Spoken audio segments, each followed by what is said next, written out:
Seitdem ich 15 bin, seit inzwischen 18 Jahren mache ich Persönlichkeitsentwicklung. Ich habe unterschiedlichste Mentoren gehabt, Lehrer, und die letzten 2 Jahre hat mich ein Mensch ganz besonders begleitet. Ich habe inzwischen mehrere Seminare bei ihm besucht, ich habe seine Bücher gelesen und er hat mich sehr, sehr inspiriert und mich selbst dazu angeleitet, ein noch selbstbestimmteres Leben zu führen.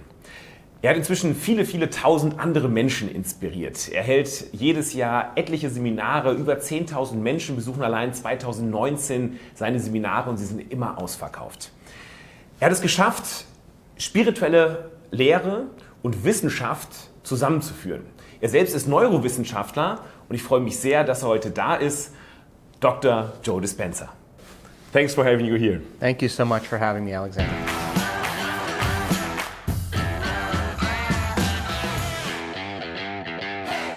Dr. Joe, you said you are driven by the conviction that each of us has the potential for greatness and unlimited abilities. What do you mean by that?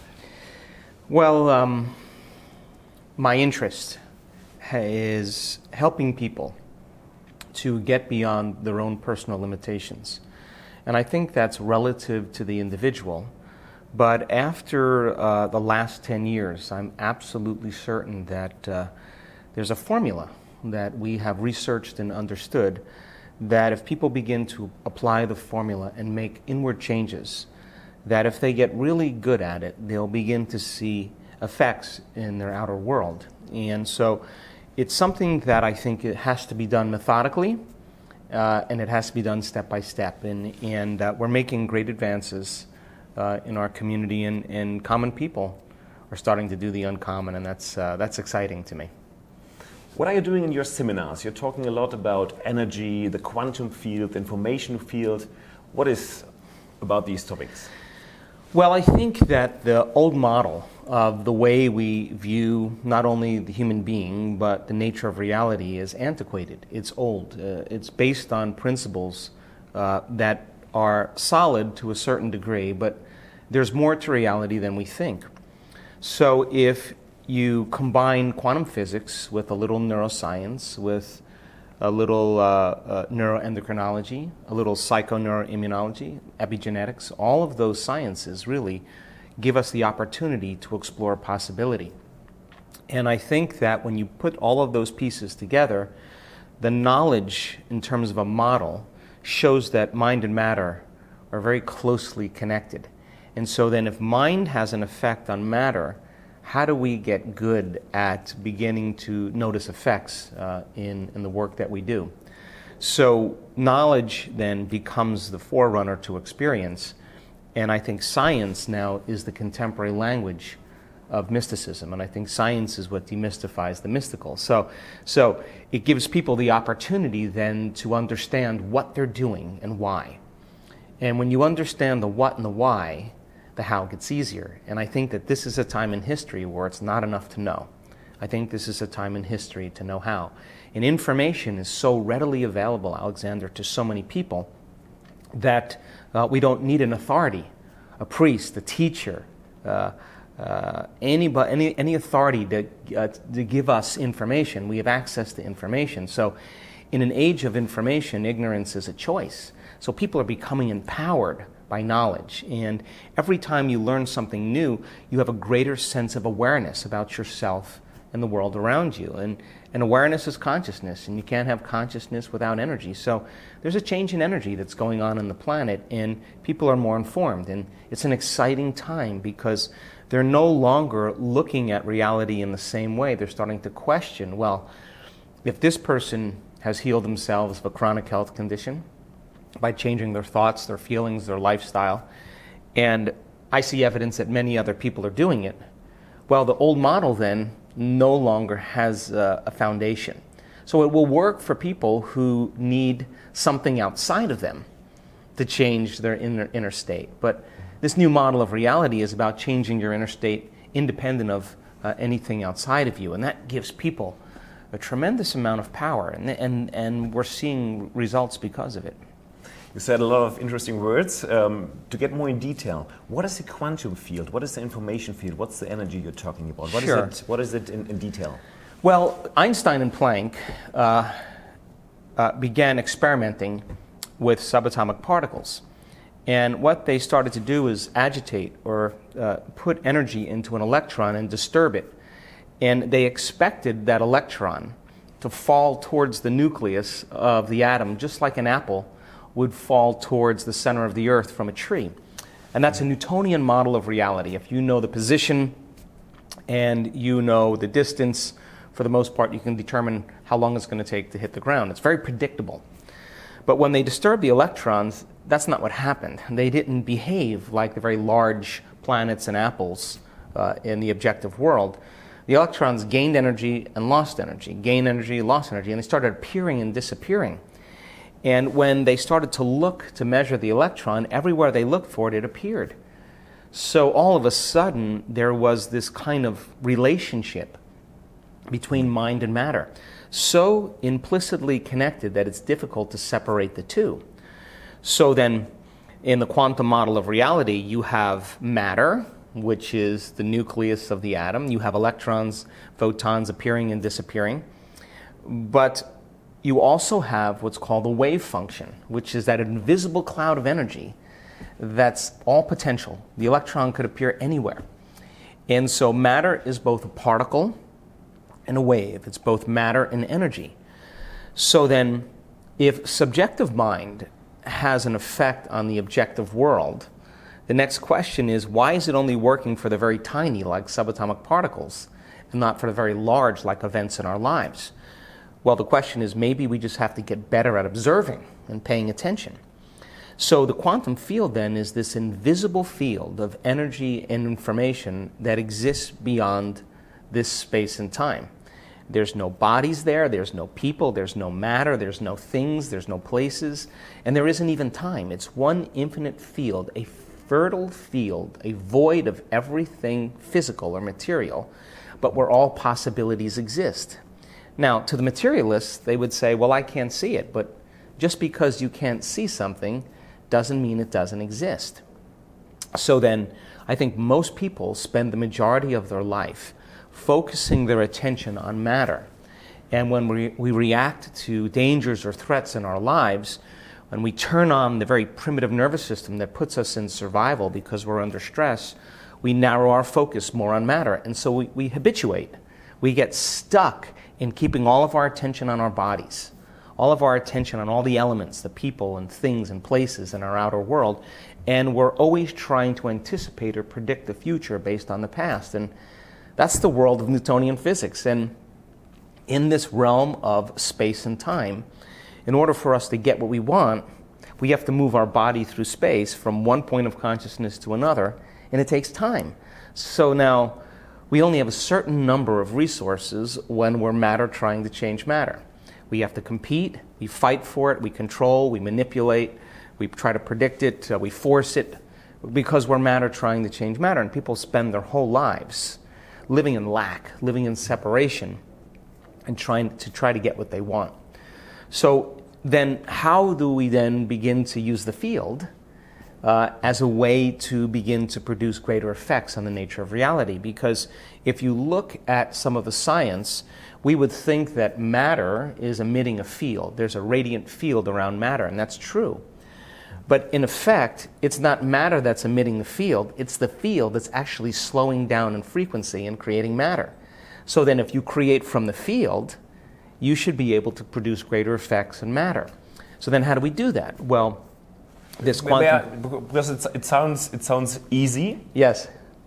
But it sounds easy in theory, but how is it possible to get in that state, to get connection to the field? Yes, and that's what I'm going to talk about right now. So then our research shows, and you have been in some of our events, that where you place your attention is where you place your energy. So if all of your attention is invested in this three-dimensional reality, you got to play by the rules of Newtonian physics, and it's going to take time.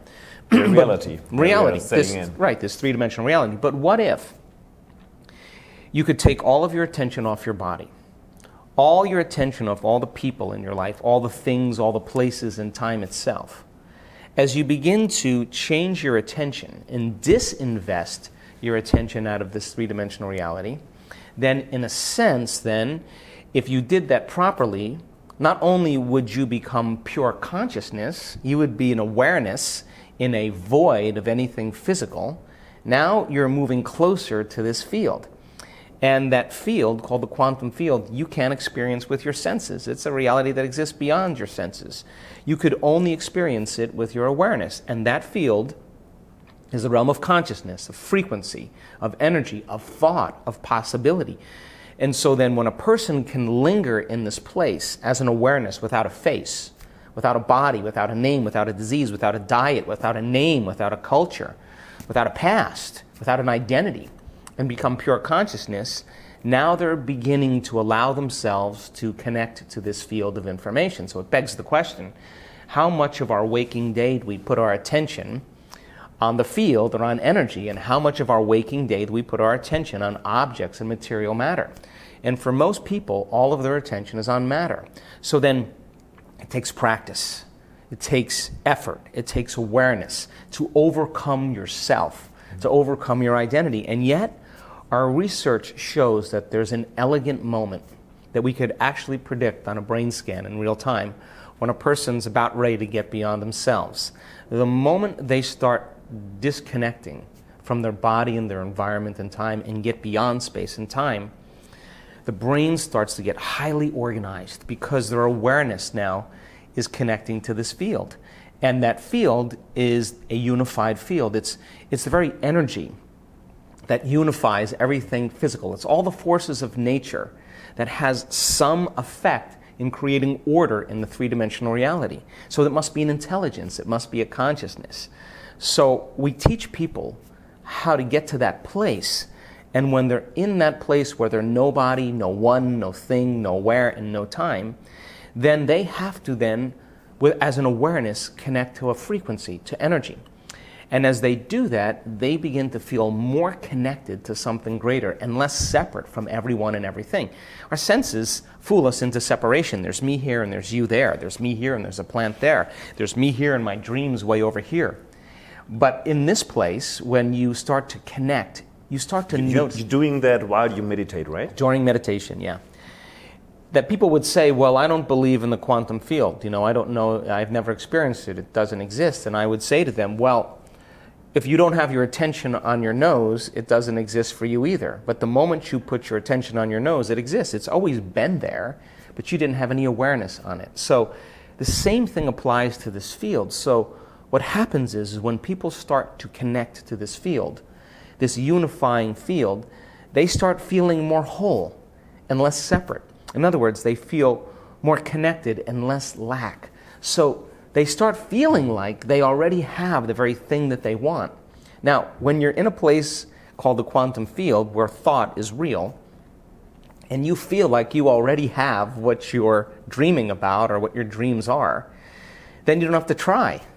You don't have to force. And creating from the field begins to produce changes in three-dimensional reality. Now, I'm at the point in my life, to be quite honest with you, where I'm waking up in my dream that I never thought when I started this journey that I would be witnessing some of the crazy and wonderful things that are happening for people in our community that have to do with instantaneous healings, where they're healing from blindness. Deaf people are hearing, tumors are disappearing, stage 4 cancers are going away, Parkinson's disease, Hashimoto's syndrome, very serious brain injuries and brain conditions reversed in a week-long event. And it would mean then, the closer they get to this unified field, then the shorter amount of time it should take for it to appear in their lives. And so, if it's happening in that amount of time, then the person is now creating from the field instead of from matter. And so we're starting to see mystical experiences that transcend language for people. People are healing from childhood scars that they didn't even know they had. They're creating new jobs, new relationships, new opportunities. Their dreams are coming true, and they're beginning to understand there's a science to the process of manifesting reality. And I'm happy to say that we're doing it, and that people are starting to do it. How long did you need to learn that technique to get these connections to the field? Well, a lot of trial and error, a lot of study. a lot of long hours in my attempt to connect. But I'm just the type of person, and I've always been this way, that I love to dovetail concepts. I love to unify principles. I like to connect the dots. And if the dots don't connect, I can't sleep. It just doesn't work for me. So for me, my interest at one point, when I had my own life change, was I started studying spontaneous remissions. People that were sick, and they were getting worse or they were staying the same, and they were using all kinds of treatments, conventional and unconventional, and then all of a sudden they got better, like they just got better. So I wanted to know what the cause was that produced that effect, and although there were certain things that had to do with changes in lifestyle, matter to matter, the common things that they had that produced their significant changes had mostly to do with mind. And so that started my journey in demystifying the process. And when I found those... How old have you been? How old was I? Yeah. How many years ago was it? I was in my late 20s, early 30s, yeah. And then at that time, there wasn't a lot of people really challenging convention in that way. But when I had my own personal healing and started looking at all these people that were having healings, I couldn't go to the textbooks that were the basic mechanistic view of the way things happen, because the answers weren't there. So I had to look at the quantum model of reality, the mind-body connection, epigenetics, and what genes do, and genes make proteins, and proteins create structure and function in the body. And so I had I was juggling all these plates, I was spinning them all, trying to keep them all going and trying to build this model of understanding back in the late 1980s and the early 1990s. And was it the moment where you connected to the field and you really recognized, that's it, I found the solution to get contact to that energy, whatever it is exactly? I wish it was like that. It wasn't really like that. I had moments of a lot of perseverance, a lot of effort, a lot of trying. And I learned a lot about surrender in the last 20 years or so, because surrender is trusting in an outcome. And when you're in the field, you don't have to try, because if you're in the field and you're trying, you're gonna have more reasons to try. It's this delicate balance between intention and surrender. Intention is getting clear on what you want when you're in the field, and surrender is letting go and allowing and trusting a greater mind to do it for you. How does it feel when you close your eyes, you meditate, and you get this feeling of nowhere, time? Yeah. There's degrees. And so let me finish the thought that when I started connecting, I had a lot of coherence, I had a lot of peace, my heart started opening, I felt this subtle form of connection and love, and then every now and then I would get the prize. Every now and then the door would open and my nervous system would become electric. And I don't have the words to describe it, except it was the most orderly, coherent, electric feeling that love would not be the word, because people think love is chemical.